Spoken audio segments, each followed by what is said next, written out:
Okay, it's been a while since I've actually recorded a new video, but here we go, new camera, new me. That's obviously not how the saying goes, but I want to get right to the point. First off, I want to apologize if I seem slow. I just got back from a very long drive from South Texas, and I didn't exactly plan on making this video, so I will be talking like this.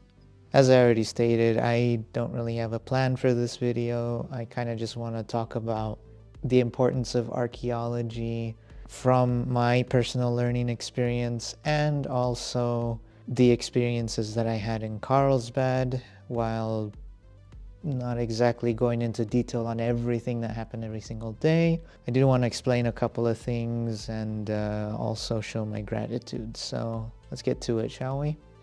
I want to discuss a bit the things that need to be considered specifically when going into CRM for the first time. And it was things that I had to pick up over time. I have to mention that, like any career, honestly, CRM is not an easy career to follow. However, I can say that depending on what direction you take it, it can be very rewarding either way. The direction that I have decided to take it is the policy and amendment creation process. Archaeology, we understand it as being the study of civilizations of the past, mainly through their material cultures, which leads to a lot of research and a lot of theorization about how it is that we have evolved to reach the point that civilization has today. The thing is, when considering cultural resource management, or CRM for short, you have to consider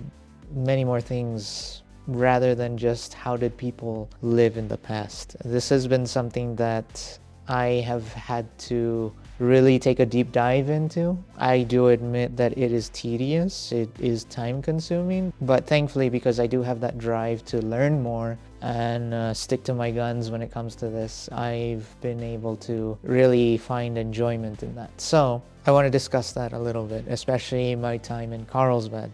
Something that I have to mention is that my task in Carlsbad originally had nothing to do pertaining to any type of policy making, any type of surveys, honestly. It was more so keeping a database. The database was created to ensure that all of the previous archaeological surveys were organized in a way to where everyone had methods of accessing them whenever they needed to create policies for that specific plot of land or any other project that was going to be happening at the time. So I was in charge of that. I was also in charge of digitizing a lot of the files that had not been digitized.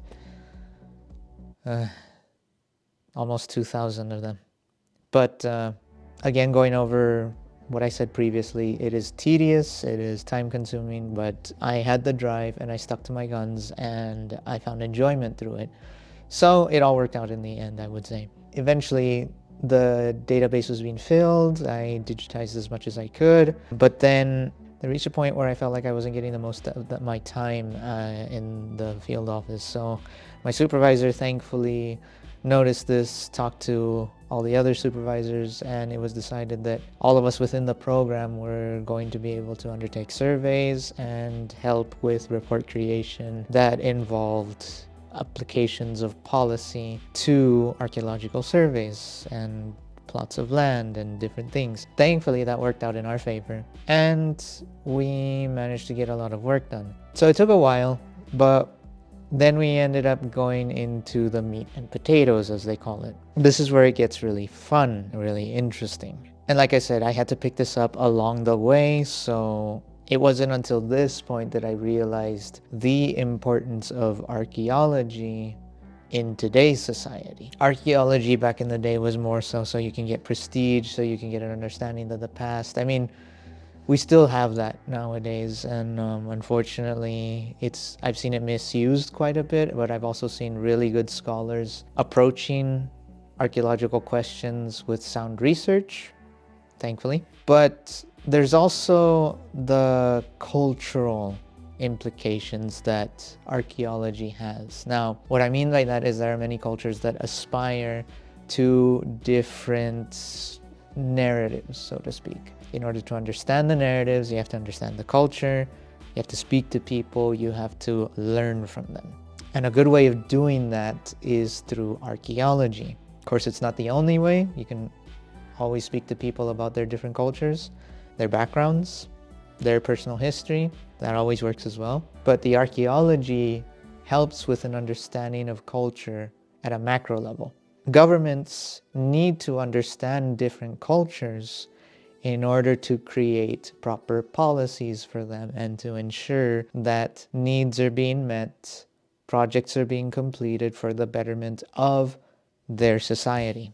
Archaeology helps in this process. How specifically? Well, that's where the surveys come in, that's where the reports come in, that's where the science really boils down to what do we find here and how do we understand it. So it does go back to the whole, we found something, we want to find the truth about it, we want to understand it, we should research it, do different types of studies, including literature reviews and even excavations as well. But it comes down to understanding this concept of a past culture and how people of present cultures interpret them and how they can benefit from the policies that are being created for them based on that research. Ideally, there should be a process for that everywhere, but unfortunately not everyone follows it. I've seen it work pretty well with archaeology. So the way that the whole Section 106 and Section 110 process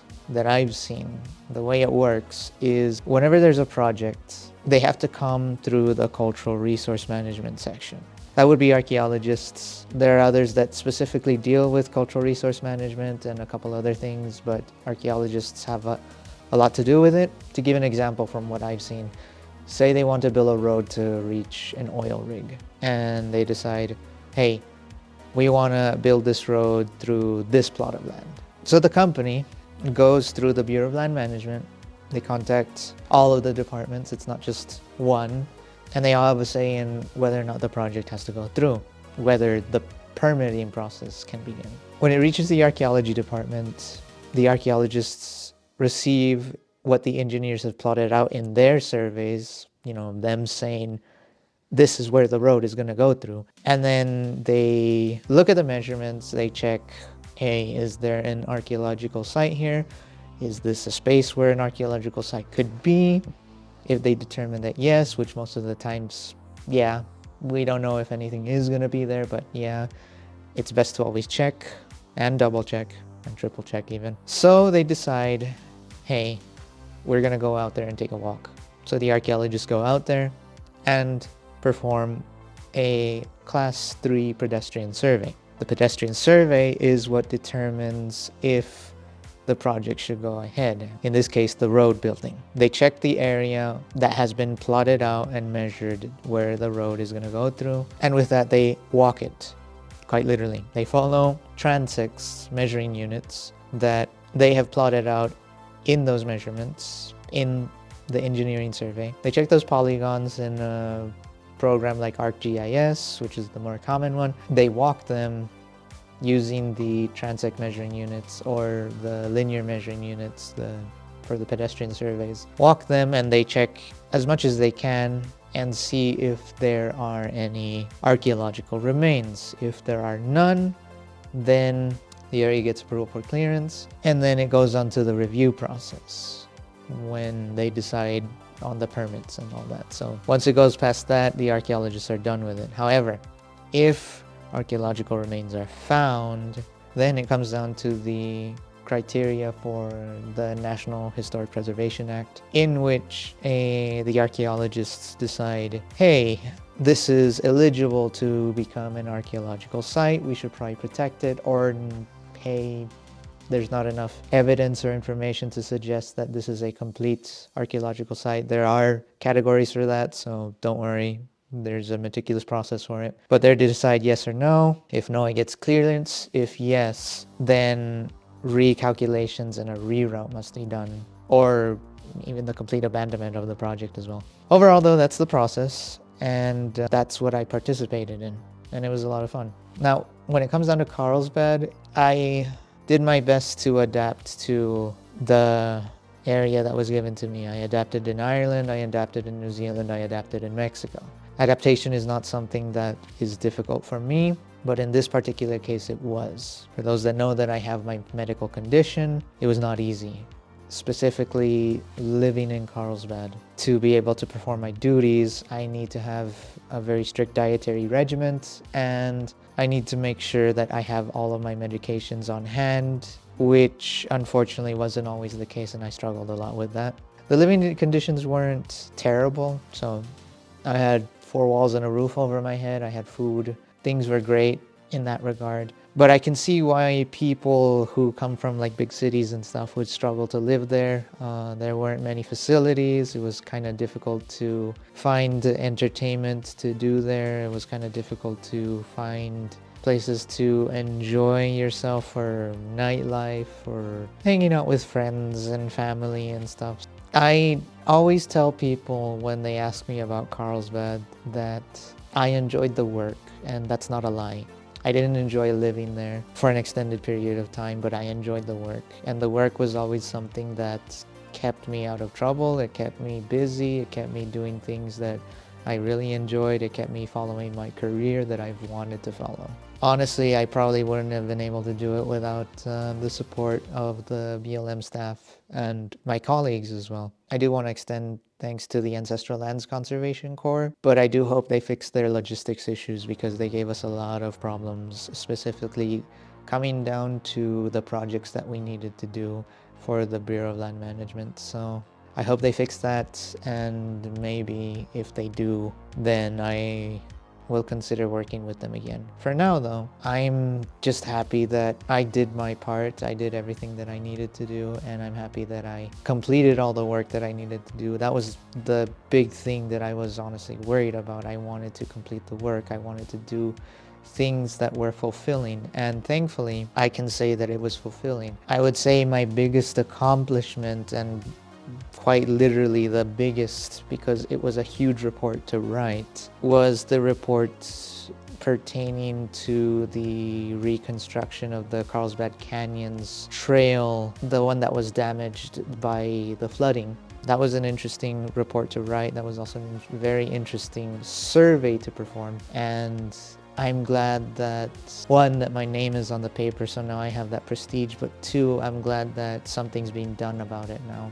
The last thing I heard is that it got the green light and currently repairs are to be done. Hearing that I, as an archaeologist, have that impact on things that are happening way out there, specifically in terms of like construction projects for infrastructure and different things, the fact that I am just a kid that wanted to study ancient civilizations has that impact. It's hard to describe. I definitely feel elated to be able to have that type of, I don't know, power or ability, I guess, for lack of a better term.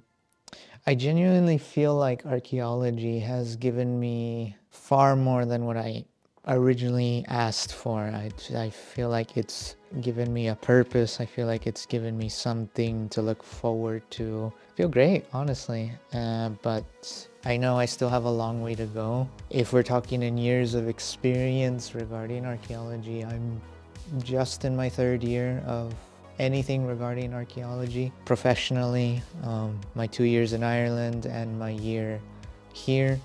So I know I have a very long way to go, but I look forward to every single moment of it, and I'm very happy to do so. So yeah, looking forward to it. A couple of things. I'm working on my Carlsbad videos. Those will be up soon, so please stay tuned for that. Most of them will be pedestrian surveys, like I already mentioned, but overall, they're things that I want to show that I did occasionally. Hope everyone enjoys. I'll probably upload them on a weekly or bi-weekly basis, depending on how busy I am. I do want to mention that I will be busier from now on, mainly because I managed to secure another contract for archaeology. But since I signed an NDA, I can't disclose any of the details. But please rest assured that I'm continuing my career path. I just can't talk about it. But overall, I'm excited. By the time this uploads, which I believe will be on Friday, December 15th, I will be at my new job, still in archaeology, we're not forgetting that.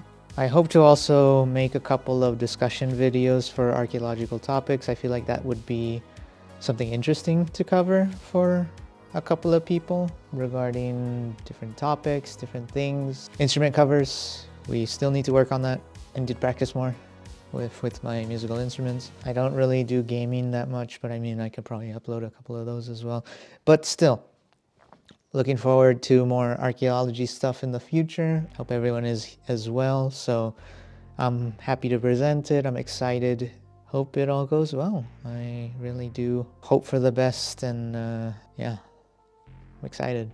Overall though, I'm happy I chose this path.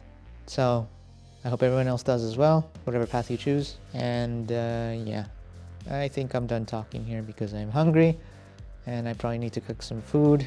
Probably make some elk meat soup. Or if I'm lazy, I'm just gonna pour myself a bowl of magic spoon. Yeah. Deuces or peace or whatever. Y'all take care.